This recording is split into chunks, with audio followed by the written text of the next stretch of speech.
نبی پاک صلی اللہ تعالیٰ علیہ وسلم اپنے گھر سے نکل کر سیدھے سیدنا ابو بکر صدیق کے گھر گئے۔ یہ ہجرت کی رات ہے۔ آپ کو جب اللہ کی طرف سے حکم ہوا کہ آپ مکہ مکرمہ چھوڑ کر مدینہ کی طرف روانہ ہو جائیں، تو حضرت ابو بکر صدیق اپنے گھر میں تیاری میں تھے، اٹھے اور رات کو چل پڑے۔ یہ رات کا وقت تھا۔ حضرت ابو بکر صدیق کے گھر میں آپ کی بیٹیاں تھیں اور آپ کی زوجہ اور آپ کے والد ابو قحافہ نابینا ہو چکے تھے، لیکن وہ ایمان لائے ہوئے نہیں تھے اس وقت تک۔ حضرت ابو بکر صدیق نے صرف اپنی بیٹی حضرت اسماء سے کہا تھا کہ ہم سفر پر جا رہے ہیں، بابا کو کہنا مت اور اپنا خیال رکھنا۔ تو کچھ چیزیں حضرت ابو بکر صدیق نے ایک گٹھری میں پتھر سب ڈال کر باندھ کر ایک طاق میں رکھ دیا کہ انہیں پتہ تھا کہ ان کے والد جو ہے یہ پوچھیں گے کہ ابو بکر سارے پیسے بھی گھر سے لے کر کے گیا ہے۔ تو حضرت اسماء جو ہے اس کام پر تھیں کہ اپنے دادا بوڑھے تھے، وہ دوسرے دن جب ان کو پتہ چلا کہ حضرت ابو بکر گھر پر نہیں ہیں اور جا چکے ہیں، تو وہ آئے اور اپنی پوتی اسماء سے کہا کہ دیکھو ذرا کہ ابو بکر سارا سامان لے کے تو نہیں گیا۔ تو پتھروں کی گٹھری جو رکھی ہوئی ہوتی، حضرت اسماء جو ہے اپنے دادا کا ہاتھ لے جا کر وہاں لگاتی، کہتی سارا سامان یہی ہے، یہاں رکھا ہوا ہے، بندھا ہوا ہے، آپ بے فکر رہیں۔ یہ نبی پاک صلی اللہ تعالیٰ علیہ وسلم پر سب کچھ لٹانے والا گھرانہ تھا حضرت ابو بکر کا۔ حضرت ابو بکر حضور کے ساتھ نکل تو گئے، لیکن جو ڈائریکشن میں جانا تھا، کیونکہ مدینے جا رہے تھے، حضرت ابو بکر صدیق نے ہی عرض کیا یا رسول اللہ صلی اللہ علیہ وسلم، ہمارے نکلتے ہی مکہ میں شور مچ جائے گا اور سارے لوگ ہماری تلاش میں نکل پڑیں گے، اور سب کو یہ معلوم ہوگا کہ ہم جائیں گے تو صرف مدینے ہی جائیں گے، کیونکہ ہمارے لیے سب سے بہترین سیف جگہ وہی ہے، سب کو پتہ ہے۔ لہٰذا ہم مدینے کے ڈائریکشن پر نہیں چلتے، تھوڑا اپوزٹ ڈائریکشن چلیں گے، اور جب یہاں تلاش ان کی سب تھوڑی بند ہو جائے پھر ہم آگے کا سفر کریں۔ حضرت ابو بکر صدیق کے اس مشورے پر حضور اکرم صلی اللہ علیہ وسلم دوسرے ڈائریکشن میں چلنے لگے۔ آپ نے مشورہ پسند فرمایا، اور اسی وجہ سے یہ سور پہاڑ، جبل سور جو ہے مکہ میں ہے آج بھی، یہ بھی تقریباً حرم شریف سے 5 کلومیٹر کے فاصلے پر ہوگا، لیکن یہ مدینے کے راستے میں نہیں آتا ہے، یہ اپوزٹ ڈائریکشن میں آتا ہے۔ تو سور پہاڑی ہے، ایک بہت اونچا پہاڑ ہے، 5000 فٹ اونچا پہاڑ ہے۔ وہاں پہنچنے کے بعد حضرت ابو بکر صدیق نے عرض کیا یا رسول اللہ صلی اللہ علیہ وسلم، میں اس پہاڑ کے اوپر ایک غار کو جانتا ہوں، بہت محفوظ جگہ ہے، ہم وہاں رہ لیں گے 1-2 دن، اس کے بعد آگے کا سفر طے کریں گے۔ نبی پاک صلی اللہ علیہ وسلم نے اس مشورے کو بھی پسند فرما لیا، اور پھر جب سور پہاڑی کے قریب پہنچے تو اوپر چڑھنا شروع کیا۔ یہ بہت اونچا پہاڑ ہے، اور جب چڑھنے لگے تو نبی پاک صلی اللہ علیہ وسلم کو تھکان محسوس ہوئی، تو سیدنا ابو بکر صدیق نے اپنے کندھے پیش کیے، یا رسول اللہ صلی اللہ علیہ وسلم آپ میرے کندھوں پر سوار ہو جائیں، اور رسول اقدس صلی اللہ علیہ وسلم کو اپنے کندھوں پر بٹھا کر کے اوپر تک آپ نے سفر فرمایا۔ آج میں جانتا ہوں، ہم گئے تھے، 2 سیب اور 1 پانی کی بوتل ہاتھ میں بھاری پڑ جاتی ہے۔ چڑھتے وقت لوگ کچھ نہ کچھ لے لیتے ہیں، لیکن کسی کے ہاتھ میں کچھ ہے تو چڑھنا اتنا بھاری ہو جاتا ہے کہ لوگ اپنا سامان بیچ بیچ میں چھوڑ جاتے ہیں، کہ اوپر چڑھنے کے لیے خالی ہاتھ ہونا پڑتا ہے۔ اس دن مجھے احساس ہوا تھا، جا کر کے آنے کے بعد کتنے دن تک تو پٹھے درد کرتے ہیں، تھوڑا تھوڑا تھوڑا کرتے کرتے کوئی چڑھان ہوتی ہے، کئی بار بیچ میں الٹی آ جاتی ہے، چکر آ جاتے ہیں، کوئی آج تک باضابطہ سیڑھیاں نہیں بنی ہیں، اسی طرح سے چڑھنا ہے۔ اور اس دن اندازہ ہوا کہ صدیق اکبر نے بار نبوت کو اٹھایا تھا اپنے کندھوں پر، اور وہاں تک لے جانے کے بعد وہ جو جانثاری ہے سیدنا ابو بکر صدیق کی، وہ کمال کی ہے تاریخ میں۔ اسی لیے آپ کے لقب میں سب سے زیادہ حضرت ابو بکر صدیق ہے۔ اگر اردو میں یاد کرتے ہیں تو یار غار، یار غار کا مطلب غار کا ساتھی، اور قرآن نے بھی اس کا ذکر فرمایا، قرآن میں بھی اس کا ذکر آیا ہے کہ یاد کرو اے محبوب جب آپ غار میں تھے اور آپ کے ساتھی آپ کے ساتھ تھے۔ ایک ہی ساتھی کا ذکر اللہ نے فرمایا ہے 10ویں پارے میں۔ اس غار میں جانے کے بعد حضرت ابوبکر صدیق نے حضور پاک صلی اللہ علیہ وسلم کو باہر بیٹھنے کے لیے عرض کیا، خود جا کر اس غار کی پوری صفائی فرمائی اور اس کے سوراخ کو کپڑے پھاڑ پھاڑ کر کے بند کر دیا کہ کوئی کیڑے مکوڑے نہ آئیں، اور نبی پاک صلی اللہ علیہ وسلم کو غار کے اندر لے جا کر آرام کرنے کی عرض کی، لیکن ایک سوراخ پر آپ اپنے پاؤں کی ایڑی لگا کر بیٹھے تھے۔ نبی پاک صلی اللہ تعالیٰ علیہ وسلم وہاں آرام کرنے کی غرض سے گئے۔ اس غار کو ابھی بھی آپ جا کر کے دیکھیں گے تو اتنا چھوٹا ہے کہ کھڑا نہیں ہو سکتا اندر، کوئی صرف بیٹھ سکتا ہے، کھڑے ہونے والی جگہ نہیں ہے وہ، اور 2 ہی لوگ اندر جا سکتے ہیں غار میں، اتنا چھوٹا ہے، 2 لوگ بیٹھ سکتے ہیں، باقی سب پتھروں سے گھرا ہوا ہے۔ تو روایات میں ہے مشہور کہ ایک سانپ حضور پاک صلی اللہ تعالیٰ علیہ وسلم کی خوشبو پا کر وہاں پہنچ گیا آپ کی زیارت کے لیے، لیکن اندر جانے کے سارے راستے بند تھے۔ تو ایک راستہ جس پر آپ نے ایڑی لگا رکھی تھی، صدیق اکبر نے پاؤں پر ان کے سانپ کاٹنے لگ گیا کہ یہ پاؤں ہٹائیں تو میں اندر جاؤں اور دیدار مصطفیٰ کر لوں، لیکن حضرت ابوبکر صدیق ہیں کہ پیر ہٹانے کو تیار نہیں، زہر چڑھتا ہوا ان کے ران تک آ گیا اور ان کا جسم پیلا پڑنے لگ گیا، اور نبی پاک صلی اللہ علیہ وسلم آرام کر رہے ہیں، درد کی شدت بڑھ گئی۔ بعض روایات میں ہے کہ سانپ جتنا پرانا ہوتا ہے اتنا زہریلا ہوتا ہے، وہ کافی پرانا سانپ تھا۔ حضور پاک صلی اللہ تعالیٰ علیہ وسلم نے پوچھا ما لک یا ابا بکر، اے ابو بکر کیا ہو رہا ہے تمہیں؟ کہا لدغت الحیۃ یا رسول اللہ، اے اللہ کے رسول سانپ کاٹ رہا ہے، ایسا لگتا ہے سانپ نے کاٹا ہے۔ نبی پاک صلی اللہ علیہ وسلم نے فرمایا پاؤں ہٹاؤ۔ کہا آقا وہ آپ کو ایذا نہ دے دے، تکلیف نہ دے دے، مجھے کاٹتا ہے ٹھیک ہے لیکن آپ کو ایذا نہ دے دے۔ مجھے ایک بات بڑی وہ لگتی ہے، صحابہ میں ایسی محبت تھی، کہاں کہاں آپ کو میں یہ جلوے دکھاؤں۔ جناب ابو طالب کے متعلق میں آپ کو بتا رہا تھا کہ جب وہ شعب ابی طالب میں حضور 3 سال تک جو بائیکاٹ کے دن گزارے تھے، جانتے ہیں آپ، میں نے بتایا مکہ میں بائیکاٹ کے دن گزارے۔ جناب ابو طالب رات کے وقت حضور صلی اللہ تعالیٰ علیہ وسلم کے سونے کی جگہ کبھی اپنے بیٹوں کو سلا دیتے تھے چادر اڑا کر کے، اور نبی پاک صلی اللہ تعالیٰ علیہ وسلم کی جگہ بدل دیا کرتے تھے بڑھاپے کے عالم میں، اور صبح اٹھ کر کے پہلے دیکھتے تھے۔ تو یہ پوچھنے پر کہ آپ روزانہ حضور کی جگہ پر جو سونے کی جگہ ہے کسی کو ڈال دیتے ہیں، کہا کہ اگر غفلت میں ہم پڑے رہیں اور کوئی مکہ کا کوئی بھی دشمن آ کر کے مارے تو محمد کا قتل نہ ہو، میرے بیٹے کا قتل ہو صلی اللہ علیہ وسلم۔ اپنے بیٹوں کو نچھاور کر دیتے تھے۔ صدیق اکبر بھی جب اپنی جان کی پرواہ نہ کی، حضور پاک صلی اللہ علیہ وسلم نے فرمایا پیر ہٹاؤ، وہ مجھے ایذا نہ دے گا۔ سانپ اندر داخل ہوا، جی بھر کر کے میرے آقا کی زیارت کیا۔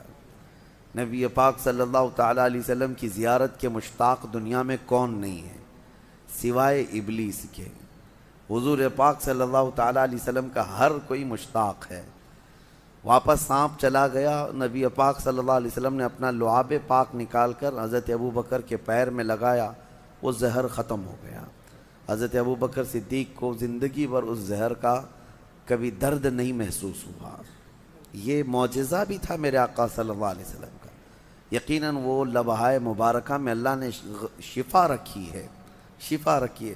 ان کا نام پڑھ کر کے شہد کی مکھی شہد میں مٹھاس لاتی ہے تو خود اس منہ مبارک میں کتنی مٹھاس ہوگی۔ وہ دہن وہ زباں جس کو سب کن کی کنجی کہیں، اس کی نافذ حکومت پہ لاکھوں سلام۔ وہ دہن جس کی ہر بات وحی خدا، اس کی قاہر ریاست پہ لاکھوں سلام۔ نبی پاک صلی اللہ تعالیٰ علیہ وسلم کے ساتھ 3 دن تک کا وہاں قیام تھا۔ 3 دن کیسے رہے لوگ، یہ بھی میں آپ کو بتا دوں۔ یہ 5000 فٹ اونچا پہاڑ، ایک بار آپ چڑھ کے آنا، اللہ توفیق دے آپ سب کو۔ حج میں جانا ہوا، عمرے میں جانا ہوا تو میرے آقا کی وہ نشانی دیکھنے کے لیے ایک بار تو جائیں۔ کیونکہ یہ وہابیوں نے سب چھیڑ چھاڑ کیا ہے ہر جگہ، لیکن یہ پہاڑ پہ چڑھ نہیں پاتے، تو وہاں تک جا کر کے کچھ نہیں کیا. سنا ہے ابھی غار ہیرا میں نشانیاں مٹا دیا، جو لکھا ہوا تھا اس کو ختم کیا. بڑی عجیب سی ان کو بے چینی ہے، تکلیف ہے میرے آقا کے نام سے. لیکن کتنا مٹاؤ گے؟ مٹ گئے، مٹتے ہیں، مٹ جائیں گے، آدھا تیرے یا رسول اللہ. نہ مٹا ہے نہ مٹے گا کبھی چرچا تیرا. غار ثور کے آپ جائیں، ایک بار جا کر کے آنے کے بعد آپ کو اندازہ ہو جائے گا کہ یہ کیسا سفر ہے. لیکن ان دنوں میں 3 دن تک جب تک میرے آقا تھے، حضرت ابوبکر صدیق کی بڑی صاحبزادی حضرت اسما روز اپنے گھر سے کھانا لاتی تھیں اور غار ثور تک کھانا پہنچاتی تھی اور پھر واپس آتی تھی. دن میں 2 مرتبہ جاتی تھیں کھانا لے کر کے اور پھر واپس آتی تھی. نہ کوئی انہیں تھکن تھی، نہ کوئی اکتاہٹ تھی.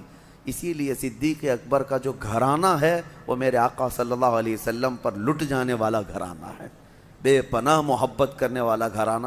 اور صدیق اکبر کی ہی گھرانے کو یہ اعزاز حاصل ہے پورے صحابہ میں کہ حضور اکرم صلی اللہ تعالیٰ علیہ وسلم کی ذات پر حضرت ابوبکر کی 4 پیڑھیاں صحابی ہیں. باقی کسی کو یہ اعزاز نہیں ہے. 4 پیڑھیاں، یعنی حضرت ابوبکر صدیق کے والد بعد میں ایمان لائے، ابو قحافہ، وہ صحابی. حضرت ابوبکر صحابی. حضرت ابوبکر صدیق کے ایک بیٹے ہیں وہ صحابی. حضرت ابوبکر کے پوتے وہ بھی صحابی. حضور اکرم صلی اللہ علیہ وسلم کی زندگی میں یہ 4 پیڑھیاں ایمان بھی لائیں اور سب کے سب صحابیت کا شرف بھی پائی. پورا خاندان نچھاور کیا ہوا ہے. پھر اب یہاں سے نبی پاک صلی اللہ تعالیٰ علیہ وسلم جو غار ثور میں تھے، اب دیکھیں روایات یہ بتاتی ہیں کہ مکہ کے کفار وہاں تک بھی پہنچ گئے. وہ پیروں کے نشان دیکھنے کے ماہر تھے عرب والے. کبھی اونٹنیوں کے پیر کے نشان ڈھونڈتے، کبھی لوگوں کے گئے ہوئے پیروں کے نشان ڈھونڈتے. عرب تو اس میں ماہر تھے، حتیٰ کہ وہ پیروں کے نشان دیکھ کر کے بتا بھی دیتے کہ کون سا خاندان گیا ہے یہاں سے، کون سے قبیلے والے لوگ گئے ہیں. اور جیسے کہ مشہور روایت یہ ہے، حضرت ابوبکر کو ابو بکر جو کہا جاتا ہے، ان کا جو نام ہے یہ مشہور جو ہوا ابو بکر. بکر جو ہے نا عرب کا ایک بہت بڑا نصاب آدمی. نصاب کا مطلب وہ نشانیاں دیکھ کر کے نسب بتانے والا. اس کا حال یہ تھا کہ وہ پیروں کے نشان دیکھ کر کے تقریباً وہ خاندان کا پورا بایو ڈاٹا بتا دیتا، بایوگرافی بتا دیتا کہ کون سا خاندان کا آدمی یہاں سے گیا ہے. تو وہ بکر بہت مشہور تھا کہ نسب پورا بتاتا ہے. اور حضرت ابوبکر صدیق رضی اللہ تعالیٰ عنہ کا حال یہ تھا کہ وہ کسی کے انگلی کا پور، یہ پور جو ہے، یہ دیکھ کر کے اس کی 8 پشتیں گنا دیتے تھے کہ تیرا باپ یہ ہے، تیرا دادا یہ ہے، تیرا پردادا یہ ہے، تیرا فلاں یہ ہے. حضرت ابوبکر صدیق نسب کے اس میں اتنے ماہر تھے.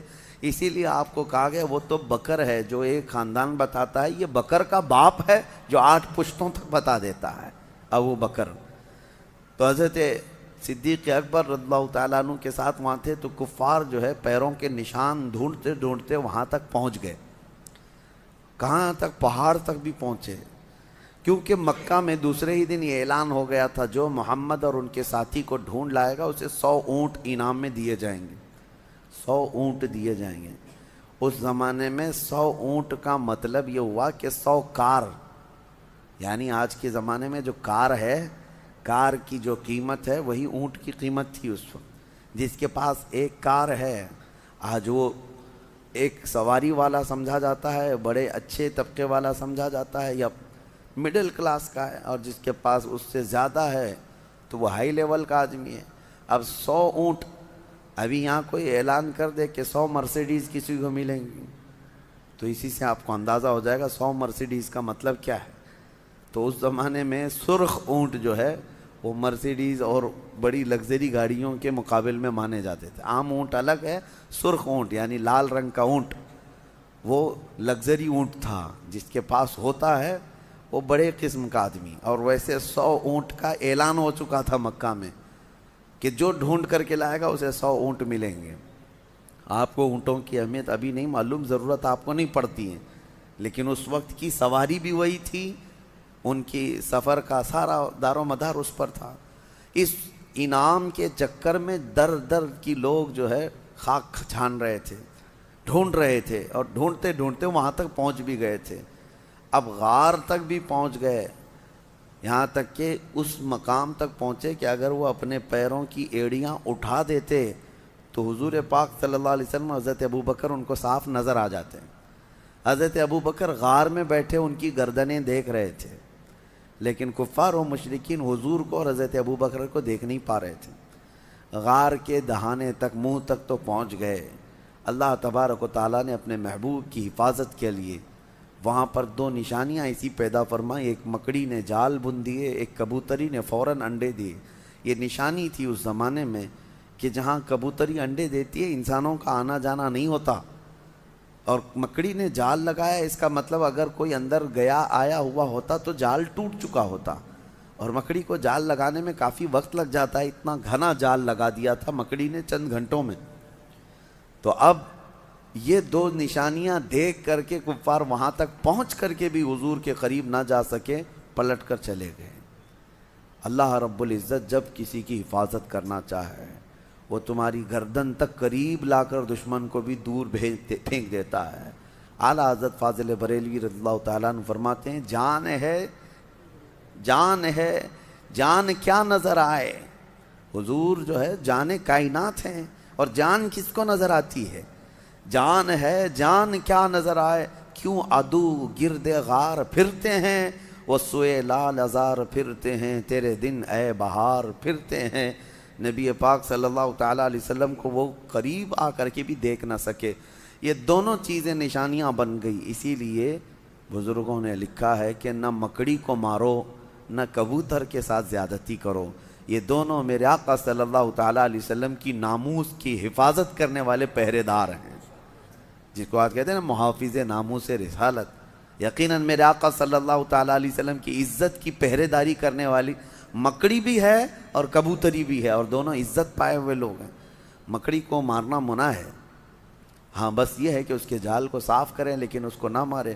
بعض بزرگوں نے حیات الحیوان ایک کتاب ہے حیوانات، علامہ کمال الدین دمیری رحمۃ اللہ علیہ کی، اس میں تو انہوں نے لکھا ہے کہ مکڑی کو مارنے والے کو کئی طرح کی بیماریاں لگ جاتی ہیں، کئی طرح کی بیماریوں میں وہ ملوث ہو جاتا ہے، اس کو نہ مارے، اس لیے کہ اس کو اعزاز ہے میرے آقا صلی اللہ علیہ وسلم کی حفاظت میں اپنا جال بن دیا تھا۔ اور دوسری چیز کبوتری کا بھی ہے۔ کبوتری ایک ایسی، کبوتر ہی سمجھ لیں، ایک ایسا پرندہ ہے جس کو اللہ تعالیٰ نے یہ اعزاز بخشا ہے۔ آج بھی اگر کوا آ جائے تو بھگا دیتے ہیں، کبوتر آئے تو کوئی بھگاتا نہیں۔ حرم کی ہر مینار میں آپ کو، مسجد نبوی میں، خانہ کعبہ کے اندر، سب جگہ آپ کو کبوتر ہی کبوتر نظر آئیں گے، بے حساب کبوتر بھرے ہوئے ہیں۔ لیکن کبھی آپ جا کر کے دیکھنا، نہ مسجد نبوی میں وہ بیٹ کرتے ہیں، نہ حرم پاک میں کہیں پخانہ ان کا پڑا ہوا ملتا ہے، گندگی نہیں پھیلاتے۔ لیکن وہ کریں نہ کریں، اپنی جگہ پر ہزاروں لاکھوں پرندوں میں حرم میں رہنے کا شرف اگر کسی پرندے کو ہے تو وہ کبوتر کو ہے۔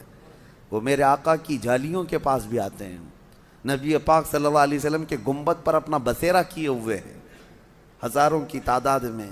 بہرحال وہ ان کی قسمت ہے، اور اللہ تعالیٰ نے اس کو یہ اعزاز دیا۔ خالی وہاں مکہ اور مدینہ میں نہیں، آپ جہاں کے بھی مقدس مقامات دیکھیں گے کبوتر وہاں مل ہی جاتے ہیں۔ کبوتر کی یہ فطرت ہے، مزاج ہے، وہ مقدس مقامات میں اپنا گھر بناتے ہیں، مسجدوں کو، مزارات کو، وہیں پر وہ اپنے گھر بناتے ہیں۔ یہ اعلیٰ نسب ہونے کی بھی علامت ہے اور اچھے اشرف مزاج ہونے کی بھی علامت ہے۔ بہرحال 3 دن کے بعد میرے آقا صلی اللہ علیہ وسلم نے وہاں سے آگے کا سفر فرمایا۔ پھر مکہ والوں میں سے کچھ لالچی بیچ راستے میں آ بھی گئے اور حضور کو دیکھ بھی لیا، پکڑنے کی کوشش بھی کی۔ انشاءاللہ العزیز آگے کے سفر کے احوال کل عرض کرتا ہوں، اللہ نے اگر زندگی باقی رکھی۔ اللہ کریم میرے آقا صلی اللہ علیہ وسلم کی سچی پکی عقیدت و محبت نصیب فرمائے، میرے آقا کے جلووں میں زندگی دے اور میرے آقا کے قدموں میں موت عطا فرمائے۔ وآخر دعوانا ان الحمد للہ رب العالمین۔